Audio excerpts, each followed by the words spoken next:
ക്യാമറകളുടെ മേൽനോട്ട ചുമതലയുള്ള കെൽട്രോണിന് കുടിശ്ശിക തുകയിൽ പകുതി തുക അനുവദിച്ച് സംസ്ഥാന സർക്കാർ ഉത്തരവായി. 3 മാസത്തെ കുടിശ്ശിക തുകയായ 9.39 കോടി രൂപയാണ് അനുവദിച്ച് സർക്കാർ പണം അനുവദിക്കാത്തതിൽ കെൽട്രോൺ ജീവനക്കാരെ പിൻവലിച്ചിരുന്നു. ഇതേ തുടർന്നാണ് പണം അനുവദിച്ചിരിക്കുന്നത്. ശ്യാം കാങ്കാലിൽ ചേരുന്നു കൂടുതൽ വിവരങ്ങളുമായി. ശ്യാം, വാർത്തയുടെ വിശദാംശങ്ങൾ.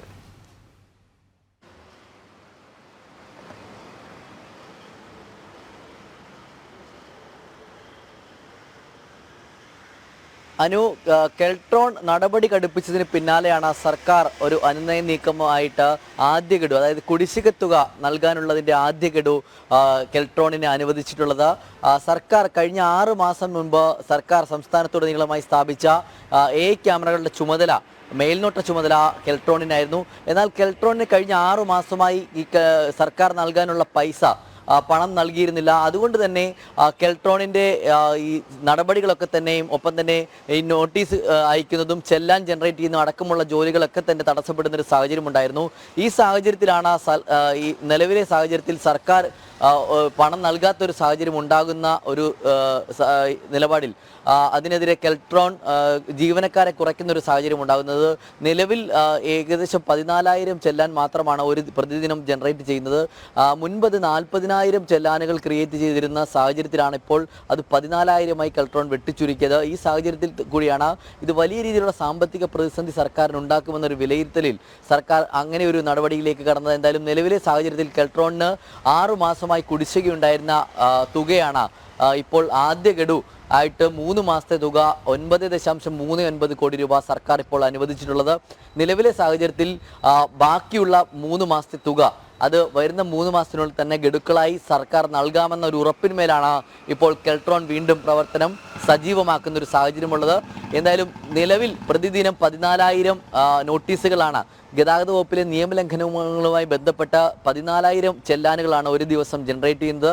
നിലവിലെ ആ സാഹചര്യം, അതായത് സർക്കാർ പണം അനുവദിച്ച സാഹചര്യത്തിൽ ഈ ചെല്ലാനുകൾ ജനറേറ്റ് ചെയ്യുന്നതിൽ കൂടുതൽ ആളുകളെ നിയമിച്ചുകൊണ്ട് ആ ദ്രുതഗതിയിൽ മുൻപ് നടത്തിയ പോലെ 40,000-ത്തിലധികം ചെല്ലാനുകൾ ജനറേറ്റ് ചെയ്യുക എന്നുള്ളത് തന്നെയാണ് കെൽട്രോൺ ലക്ഷ്യം വയ്ക്കുന്നത്. എന്തായാലും കെൽട്രോൺ ജീവനക്കാരെ പിരിച്ചുവിടുന്നൊരു സാഹചര്യം ഉണ്ടായിരുന്നു. കാരണം കഴിഞ്ഞ 6 മാസമായി കെൽട്രോണിന് സർക്കാർ നൽകാനുള്ള പണം നൽകാത്ത സാഹചര്യത്തിൽ കെൽട്രോൺ ഈ ചെല്ലാനുകൾ ജനറേറ്റ് ചെയ്യുന്ന ചില ജീവനക്കാരെ 50ഓളം ജീവനക്കാരെ പിരിച്ചുവിട്ടിരുന്നു. ഒപ്പം തന്നെ ഈ ചെല്ലാനുകൾ 40,000 പ്രതിദിനം 40,000 ചെല്ലാനുകൾ നോട്ടീസ് അയച്ചിരുന്ന സ്ഥാനത്ത് 14,000 നോട്ടീസ് മാത്രമാണ് ഇപ്പോൾ പ്രതിദിനം അയച്ചുകൊണ്ടിരിക്കുന്നത്. ഈ സാഹചര്യത്തിൽ വലിയ രീതിയിലുള്ള സാമ്പത്തിക നഷ്ടം സർക്കാരിന് ഉണ്ടാകുമെന്നൊരു കണക്കൂട്ടൽ തന്നെയാണ് സർക്കാർ ഇത്തരത്തിലൊരു തീരുമാനത്തിലേക്ക് എത്തിച്ചേർന്നത്. എന്തായാലും മോട്ടോർ വാഹന വകുപ്പും ലോട്ടറിയും ഒപ്പം തന്നെ മദ്യവും സർക്കാരിൻ്റെ അവിഭാജ്യമായ ധനപ്രതിസന്ധി നേരിടുന്ന സാഹചര്യത്തിൽ സർക്കാരിൻ്റെ ഒരു അവിഭാജ്യമായ ഘടകം തന്നെയാണ്. അതുകൊണ്ട് തന്നെ ഈ മേഖലയെ തളർത്തുന്ന ഒരു തരത്തിലുള്ള നടപടി മുന്നോട്ട് പോകണ്ട എന്നുള്ളതാണ് ഗതാഗത വകുപ്പിൻ്റെ തീരുമാനം. അതുകൊണ്ട് തന്നെ കെൽട്രോണിന് നൽകാനുള്ള പൈസ അത് അടിയന്തരമായി നൽകാനുള്ള ഉത്തരവാണ് സർക്കാർ ഇപ്പോൾ പുറപ്പെടുവിച്ചിട്ടുള്ളത്. നിലവിൽ പുതിയ ഗതാഗത മന്ത്രി വന്നതിന് ശേഷമാണ് ഇത്തരത്തിലൊരു നയം ഉണ്ടായത് എന്നുള്ളതാണ് കെൽട്രോൺ വ്യക്തമാക്കുന്നത്. എന്തായാലും നിലവിലെ സാഹചര്യത്തിൽ ഈ നിലവിൽ കെൽട്രോൺ ജനറേറ്റ് ചെയ്യുന്ന ചെല്ലാനുകൾ 14,000 എന്നുള്ളത് വരും ദിവസങ്ങളിൽ പിരിച്ചുവിട്ട ജീവനക്കാരെ തിരികെ എടുത്തുകൊണ്ട് അത് 40,000 എന്ന് തന്നെ നിലനിർത്തുക എന്നുള്ളതാണ് കെൽട്രോൺ ലക്ഷ്യം വയ്ക്കുന്നത്.